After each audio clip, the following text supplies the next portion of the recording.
pour l'idée ou pour le principe, lorsqu'on veut attaquer l'approche régionale, il faut partir du terrain. Pour le moment, le pouvoir, par exemple, puisque la TFP presque elle accapare 90% ou 80% de la formation professionnelle, il y a beaucoup de pouvoir à la direction générale de la TFP. Donc, et si maintenant on va aller dans des concepts prêts, que soit le ministère, soit le gouvernement va l'imposer, je suis sûr que ça va être l'échec. Donc, pour le moment, on a commencé à déléguer, disons, un peu de pouvoir. Il y a déjà pas mal de pouvoir chez les directeurs des centres. Mais malheureusement, ils ne veulent pas prendre cette initiative et cette autonomie qu'ils ont. D'autre part, les directions régionales, avec les structures actuelles, ils ne peuvent pas faire grand chose. Seulement si leur activité dépend franchement du caractère et du potentiel du premier responsable. Les idées ne sont pas encore claires. Il y a l'expérience de l'ETF qui vient du terrain. Et je suis d'accord pour l'idée ou pour le principe, lorsqu'on veut attaquer l'approche régionale, il faut partir du terrain.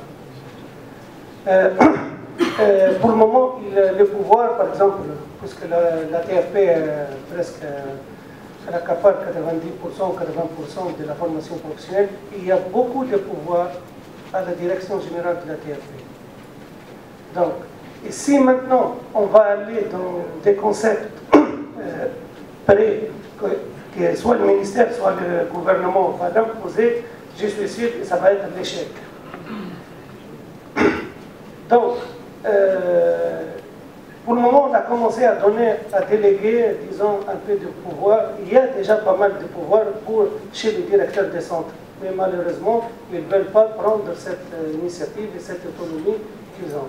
D'autre part, les directions régionales, avec les structures actuelles, ils ne peuvent pas faire grand chose. Seulement si leur activité dépend franchement du caractère et du potentiel du premier responsable. Juste, je vais ouvrir une parenthèse on n'a pas fait un représentant régional de la TFP, on a mis un formateur au niveau de la direction régionale pour qu'il soit le lien entre la direction régionale et les centres. Donc on n'a pas mis un responsable régional. Une expérience qu'on vient de faire au niveau du gouvernorat de Mystère avec les professionnels du textile.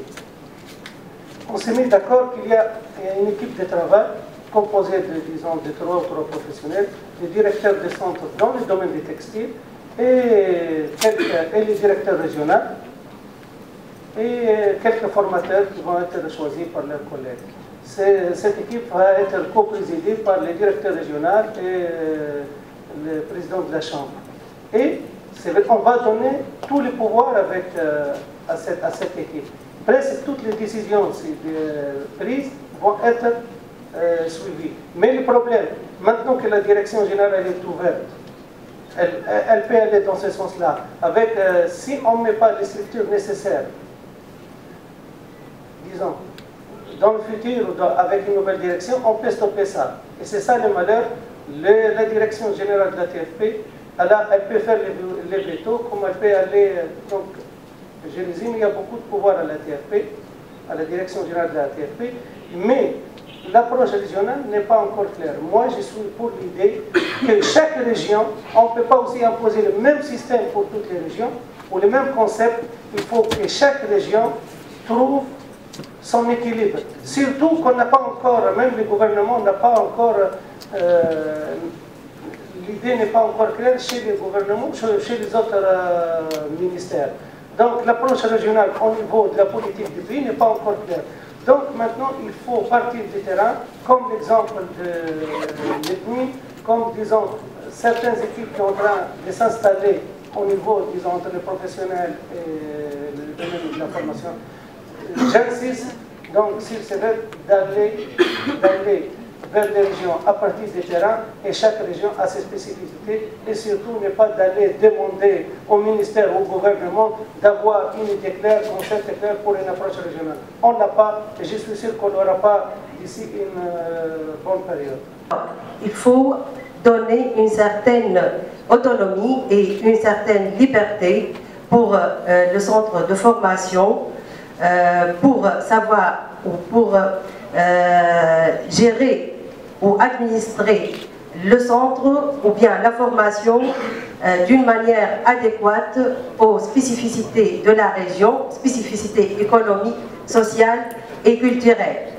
Alors, par quels moyens l'assurance de cette autonomie?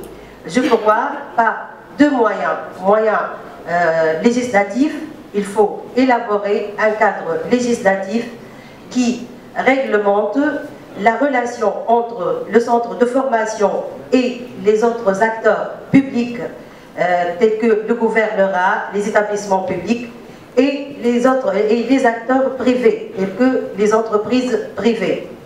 Il faut avoir aussi un cadre législatif qui réglemente ou bien qui détermine l'autonomie ou bien le domaine de l'autonomie du centre de formation sans ignorer le rôle du ministère du tutelle et de l'ATFP.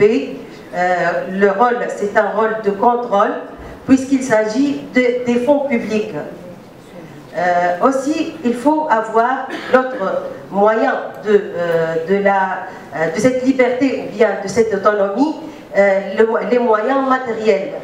Il faut assurer des moyens ou bien des fonds pour créer des centres de formation qui sont adéquats avec les besoins régionaux. Et merci. احنا هنا زاد دور الجهه اللي هو الشراكه. الشراكه هي موجوده بطبيعتها، ماناش باش نولدوها احنا اليوم. الشراكه موجوده مع المؤسسه، مي احنا كيفاش نحافظوا عليها في كل جهه، وهذايا ما تنجمش تعملوا الاداره وحدها من تونس، هذايا دورنا احنا في الجهه كمديرين كمكونين كاطار كامل كاداره جهويه ان نحافظوا على هذه الشراكه، باش يكون فيها دي بروبليم، باش يكون فيها نقائص.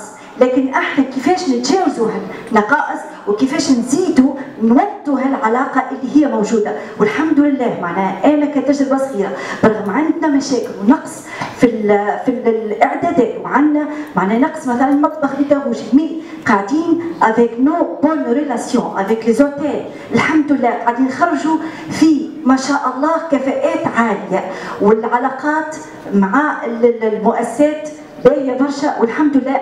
وطبعا فما مشاكل، مي احنا نحافظوا على هذه الشراكه وكل جهه مطالبه باش تحافظ عليها باش تزيد تتطور وتزيد تعاون الوكاله وتعاون وزاره التشغيل كلها. شكرا.